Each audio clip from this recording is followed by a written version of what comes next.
இஸ்ரேலிய படைகளால காசால இருக்கக்கூடிய ஒரு 5 வயது சிறுமி தன்னோட குடும்பத்தோட ரொம்ப கொடூரமா கொலை செய்யப்பட்ட சம்பவத்த மையமா வச்சு எடுக்கப்பட்ட திரைப்படத்த இந்தியால வெளியிடுறதுக்கு தணிக்கை வாரியம் இன்னைக்கு அனுமதி மறுத்திருக்கு.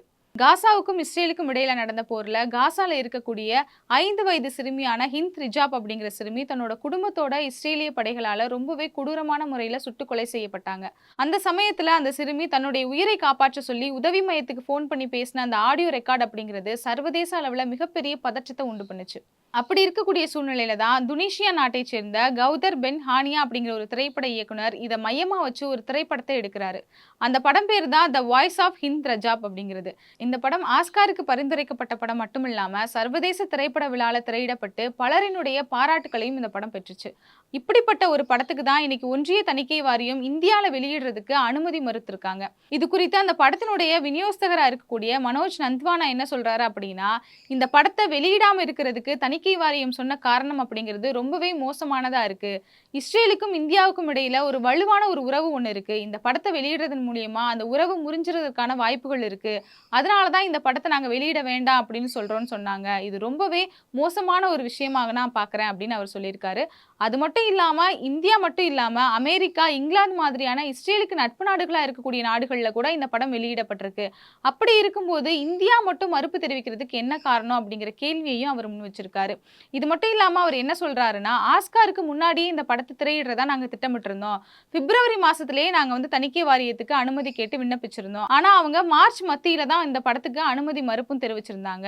இந்த படம் குறித்த எந்த ஒரு தவறான விஷயங்களும் குற்றச்சாட்டுகளையும் அவங்க சொல்லாத பட்சத்துல இந்த படத்தை வெளியிடுறதன் மூலியமா வேற ஒரு நாட்டோட உறவு முறிஞ்சிரும் அப்படின்னு சொல்றது ரொம்பவே ஏற்கத்தக்க முடியாத ஒரு விஷயமா இருக்கு அப்படிங்கிற கவலையும் அவர் தெரிவிச்சிருக்காரு.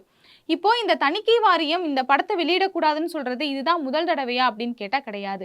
இதுக்கு முன்னாடியே நம்ம பார்த்தோம். கடந்த 2025ஆவது ஆண்டுல இந்திய காவல்துறையில பெண்கள் எவ்வளவு மோசமா நடத்தப்படுறாங்க, பழங்குடியின மக்கள் எவ்வளவு மோசமா இங்க நடத்தப்படுறாங்க, அவங்களுக்கான நியாயம் உண்மையாகவே கிடைக்குதா அப்படிங்கிற மாதிரி மட்டும் இல்லாம இஸ்லாமியர்களுக்கு எதிரான வெறுப்பை இங்க எப்படி பரப்புறாங்க அப்படிங்கிறதெல்லாம் மையமா வச்சு எடுக்கப்பட்ட ஒரு படம் தான் சந்தோஷ்.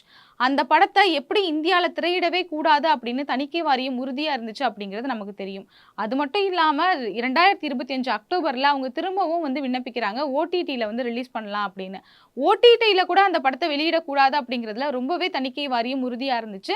வெளியிடுறதுக்கு அனுமதியும் மறுத்தாங்க. கிட்டத்தட்ட அந்த படம் இங்க இருக்கக்கூடிய மக்கள் யாருமே பாத்திரவே கூடாது அப்படிங்கிறதுல ரொம்பவே உறுதியா இருந்தாங்க. கேரள திரைப்பட விழால ஒரு 19 படங்களை திரையிடுறதுக்கு அனுமதி மறுத்தாங்க. அதுலயும் கிட்டத்தட்ட 70 வருடத்துக்கு மேல இருக்கக்கூடிய பிரபலமான படங்களை கூட அனுமதி மறுக்கப்பட்டுச்சு. இப்படி இந்தியாவினுடைய உண்மை நிலைமையும் இங்க எப்படி வெறுப்பு பிரச்சாரங்கள் பரப்பப்படுறது அப்படிங்கிறதையும் மக்களுக்கு உண்மையாகவே நீதி நியாயங்கள் கிடைக்கல அப்படிங்கிறதையும் எந்தெந்த படங்கள் எல்லாம் சொல்லுதோ, பாலஸ்தீனத்துக்கு ஆதரவா எந்தெந்த படங்கள் எல்லாம் இருக்கோ இது எல்லாத்தையுமே தொடர்ந்து அனுமதி மறுத்து அதை திரையிடுறதுக்கான அந்த உரிமையை அவங்க கொடுக்கறதுக்கு மறுக்கிறாங்க. அதே மாதிரி தான் இந்த வாய்ஸ் ஆஃப் ஹிந்த் ரிஜாப் அப்படிங்கிற படத்துக்கும் இப்போ அனுமதி மறுத்திருக்காங்க. இதுக்கு நாடு முழுவதும் மிகப்பெரிய கண்டனங்கள் இன்னைக்கு எழும்பியிருக்கு. இந்த படம் இவ்வளவு ஒரு அருமையான ஒரு படத்தை வெளியிட விடாம பண்றது அப்படிங்கிறது ஏற்றுக்கொள்ளவே முடியாத ஒரு விஷயம். நிச்சயமா இந்த படத்தை இந்தியாவில் திரையிடணும் அப்படின்னு பலரும் தங்களோட கண்டனங்களை முன் வச்சுட்டு வராங்க. அந்த வகையில தான் மாநிலங்களவையிலையும் இன்னைக்கு எதிர்க்கட்சி எம்பிக்கள் படத்தை வெளியிட விடாம பண்ணதுக்கு எதிராக தங்களுடைய கண்டனங்கள் எழுப்பியிருக்காங்க. இந்த படத்தை வெளியிடணும் அப்படின்னு கடிதங்கள் எழுதியும் வலியுறுத்தி இருக்காங்க.